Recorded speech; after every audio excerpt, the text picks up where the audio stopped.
إن الحمد لله نحمده ونصلي على رسوله الكريم أما بعد فأعوذ بالله من الشيطان الرجيم بسم الله الرحمن الرحيم قل يا عبادي الذين أسرفوا على أنفسهم لا تقنطوا من رحمة الله صدق الله العظيم۔ کلام مقدس قرآن مجید کا 24واں پارہ ہے اور اللہ تعالیٰ کا فرمان ہے کہ اے پیارے نبی میرے بندوں کو کہہ دیجئے کہ وہ میرے بندے یا عبادی الذین اسرفوا، اے میرے وہ بندو جو گناہوں میں ڈوب چکے ہو، لا تقنطوا من رحمت اللہ، میری رحمت سے نا امید نہ ہو۔ آج بھی سارے گناہوں کو چھوڑو، سچی توبہ کرو، میرے در پہ آ جاؤ، میں تمہاری زندگی کے سارے گناہ معاف کر دوں گا۔ ان اللہ یغفر الذنوب جمیعا، اللہ تعالیٰ یقیناً اللہ تعالیٰ تمام گناہوں کو معاف کرنے والی ذات ہے، اللہ کے علاوہ کوئی معاف کرنے والا نہیں۔ تو میرے محترم بھائیو، زندگی جتنی بھی گناہ گاری کی گزر چکی ہے، اب جب تک ہم زندہ ہیں تو ہمارے لیے توبہ کا دروازہ کھلا ہوا ہے۔ توبہ کا مطلب کیا ہے؟ توبہ کا مطلب میرے بھائیو یہ ہوتا ہے کہ یا اللہ جو مجھ سے ہوا، جو میں جان بوجھ کے کر بیٹھا، شرمندہ ہوں، غلط تھا، میں نے غلط کیا، میں نے گناہ کیے، شرمندہ ہوں، سچے دل سے توبہ کرتا ہوں، معافی مانگتا ہوں اور آئندہ نہ کرنے کا وعدہ کرتا ہوں۔ اس کو کہتے ہیں توبہ۔ جو کیا ہے اس پر بندہ شرمندہ ہے، اللہ سے معافی مانگ رہا ہے اور آئندہ نہ کرنے کا وعدہ بھی کر رہا ہے کہ ایسا گناہ کبھی زندگی میں نہیں کروں گا۔ اس کو کہتے ہیں پکی توبہ، اور اللہ تعالیٰ اسی توبہ کی ترغیب دلا رہے ہیں کہ اے میرے بندو جتنے بھی گناہ تم سے ہو چکے ہیں، موت سے پہلے پہلے توبہ کر لو، میں سارے گناہ تمہارے معاف کر دوں۔ کتنی اللہ تعالیٰ کی وسیع رحمت ہے۔ تو خدا را میرے بھائیو، کچھ لوگ نہیں، کافی لوگ جو ہے وہ توبہ کی امید میں زندگی گزار رہے ہیں اور مر جاتی ہیں۔ کر لیں گے توبہ، گناہ یہ حرام یہ ناجائز کر رہے ہیں، کر لیں گے توبہ، کر لیں گے، چھوڑ دیں گے یہ حرام، چھوڑ دیں گے، یہ سوچیں لے کے پھر رہے ہوتے ہیں اور اسی طرح موت آتی ہے، زندگی ختم ہو جاتی ہے۔ تو زندگی اچانک ختم ہونی ہے، اس لیے اس سے پہلے پہلے توبہ کر لیں۔ اچانک کب موت آئے گی کسی کو کچھ پتہ نہیں ہے، لیکن جب موت آئے گی نا میرے بھائیو، تو ایک لمحہ بھی آگے پیچھے نہیں ہوگا، پھر مہلت نہیں ہے۔ اب وقت ہے، ابھی تو رمضان کا بابرکت مہینہ ہے میرے بھائیو، تاک راتیں چل رہی ہیں، لیلۃ القدر کی آمد ہے۔ تو خدا را اللہ کے حضور توبہ کریں، معافیاں مانگیں، نیک اعمال کی قبولیت کی دعائیں کریں۔ یہ تو بہت بڑا اللہ تعالیٰ نے ہم پہ احسان کیا ہوا ہے کہ رمضان ہماری زندگی میں ایک بار پھر آ رہا ہے، آیا ہوا ہے، بلکہ اب تو ختم ہونے والا ہے۔ فائدہ اٹھا لے اس سے۔ اور اسی بارے میں اللہ تعالیٰ نے پھر وضاحت سے بیان کیا ہے، وَسِيقَ الَّذِينَ كَفَرُوا إِلَىٰ جَهَنَّمَ زُمَرًا، کافروں کو جو اللہ کی باتیں نہیں نہ مانتے، نافرمانوں کو جب جہنم کی طرف لے جایا جائے گا تو وہ چیخ چلا رہے ہوں گے، تو فرشتے ان کو کہیں گے أَلَمْ يَأْتِكُمْ رُسُلٌ مِّنكُمْ، کیا تمہارے پاس رسول نہیں آئے تھے؟ کیا تمہارے پاس پیغمبر نہیں آئے تھے؟ کیا تمہارے پاس اللہ کا پیغام نہیں پہنچا تھا؟ پہنچانے والوں نے پہنچایا نہیں تھا؟ پہنچایا تھا نا؟ تو پھر آج کیا ہے؟ ادخلوا ابواب جہنم خالدین فیہا فبئس مثوى المتکبرین۔ تو فرشتے کہیں گے کہ آپ پھر چیختے چلاتے کیوں ہو؟ تمہارا ٹھکانہ یہی ہے اور یہ بہت برا ٹھکانہ ہے تکبر کرنے والوں کا۔ تکبر کر تو میرے بھائیو، یہ سب سے بڑا تکبر ہے، اللہ اس کے رسول کی بات ہمارے پاس پہنچ جائے اور ہم مانے نہ۔ جس بندے کے پاس اللہ کی اور اس کے رسول کی بات پہنچتی ہے اور وہ نہیں مانتا، اس کا مطلب کیا ہے؟ اس کا مطلب یہ ہے کہ وہ بندہ یہ کہہ رہا ہے کہ مجھے اللہ اس کے رسول کی کوئی پرواہ نہیں ہے، میں نہیں ان کی بات مانوں گا، ان کی کوئی اہمیت ہی نہیں ہے میرے نزدیک۔ اللہ نے کہا ہے حرام ہے، اللہ کے نبی نے کہا ہے حرام ہے صلی اللہ علیہ وسلم، لیکن میں نہیں مانوں گا، میں تو کروں گا۔ تو اس کو کہتے ہیں متکبر۔ اس لیے فرشتے کیا کہہ رہے ہیں کہ جب تمہارے پاس پیغامات پہنچے تھے، اللہ اس کے رسول کے پیغامات پہنچ گئے تھے اور پھر بھی تم نے بات نہیں مانی، تو اب چیختے چلاتے کیوں ہو؟ اب یہی ٹھکانہ ہے تمہارا، اور تم متکبر بنے رہے کہ بات نہیں مانتے رہے اللہ اس کے رسول کی۔ آج تمہارا یہی بدترین ٹھکانہ ہے، اسی میں تم رہو گے، خالدین فیہا، ہمیشہ جلتے رہو گے۔ اور اس کے آگے ہی اللہ تعالیٰ کا فرمان ہے وَسِيقَ الَّذِينَ اتَّقَوْا رَبَّهُمْ إِلَى الْجَنَّةِ زُمَرًا، متقی لوگ، گناہوں سے بچنے والے، اللہ اس کے رسول کی نافرمانی سے جو بچ کے زندگی گزارتے رہے، اطاعت کرتے رہے، تو وہ ان کو جب جنت کی طرف لے جایا جائے گا، جنت کے دروازوں میں، تو قَالَ لَهُمْ خَزَنَتُهَا سَلَامٌ عَلَيْكُمْ طِبْتُمْ فَادْخُلُوهَا خَالِدِينَ، فرشتے ان کو سلام کر رہے ہوں گے، فرشتے بندوں کو سلام کر رہے ہوں گے، مبارکیں دے رہے ہوں گے، طِبْتُمْ فَادْخُلُوا، مبارک ہو تم کو، سلامتی ہو تم پر، ہمیشہ کی جنت تمہارے مقدر کر دی گئی ہے، یہ تمہارے ان عملوں کی وجہ سے اللہ نے تم پر رحمت کی ہے، جو تم دنیا میں اللہ اس کے رسول کی اطاعت کرتے تھے، گناہوں سے بچتے تھے، حرام کاموں سے بچتے تھے، اس کے سرے میں اللہ نے تم کو یہ جنت عطا کی ہے، مبارک ہو، سلامتی ہو۔ یہ فرشتوں کی آوازیں ہوں گی۔ تو میرے بھائیو، دونوں راستے ہمارے سامنے ہیں، جو چاہے اختیار کریں۔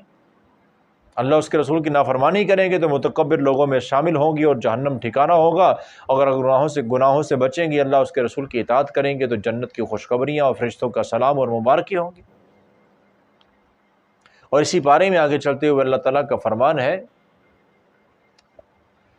قال ربکم ادعونی استجب لکم ان الذین یستکبرون عن عبادتی سیدخلون جہنم داخرین۔ اللہ تعالیٰ کا فرمان ہے کہ تم مجھ سے دعا کرتے رہو، میری عبادت کرتے رہو، یہ مجھے پسند ہے۔ اگر تم نے میری عبادت سے اعراض کیا، منہ پھیر لیا، تو پھر اللہ تعالیٰ کا فرمان ہے یستکبرون عن عبادتی، جو میری عبادت سے تکبر کرتے ہیں۔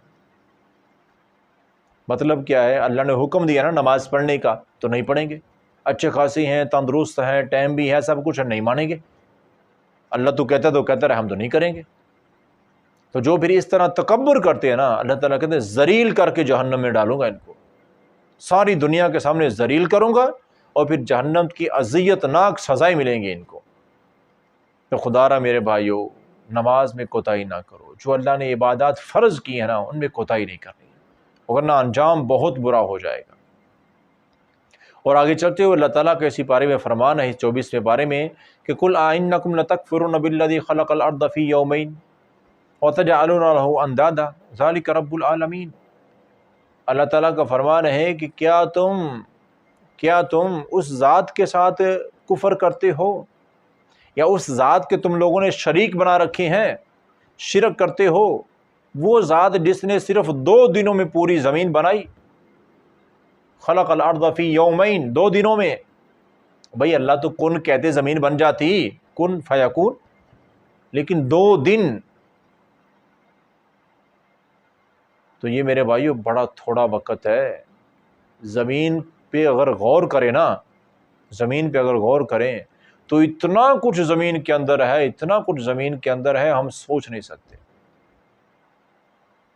دیکھ لیں آج سے 100 سال پہلے کہ وہ نظریے تو بڑی بری موت مر چکی ہے نا، 1 صدی پہلے کی کتابیں اٹھا کے دیکھیں تو کیا ہے، ان لوگوں کے نظریے کیا تھے؟ جی آبادی پہ کنٹرول کرو، جس طرح انسان بڑھ رہے ہیں رزق کی کمی ہو جائے گی، پینے کے لیے پانی نہیں ہوگا، کھانے کے لیے رزق کہاں سے آئے گا؟ آج دیکھو اس وقت تعداد کیا تھی، کوئی 1.5 ارب 2 ارب کے قریب، ابھی 8 ارب انسان ہے، کہیں کو رزق کی کمی ہے؟ غربت افلاس تو اس وقت بھی تھا۔ کچھ لوگوں نے، کچھ خاندانوں نے ملکوں کے اندر جو ہے وہ پیسے پہ قبضہ کیا ہوا ہے، مال و دولت پہ، زمینوں پہ قبضہ کیا ہوا ہے، اس لیے لوگ غربت میں ہیں۔ وگرنہ اگر اسلامی نظام قائم ہو جائے تو صرف زکوٰۃ ہی امیر لوگ دینا شروع کر دیں نا، تو کوئی غریب نہیں رہے گا کسی ملک میں بھی، تو سارے رزق کھا رہے ہیں، سارے زندہ ہیں۔ تو وہ کہاں ہیں جو آج سے صدیوں پہلے کہتے تھے کہ انسان جیسے بڑھ رہے ہیں تو خوراک ختم ہو جائے گی؟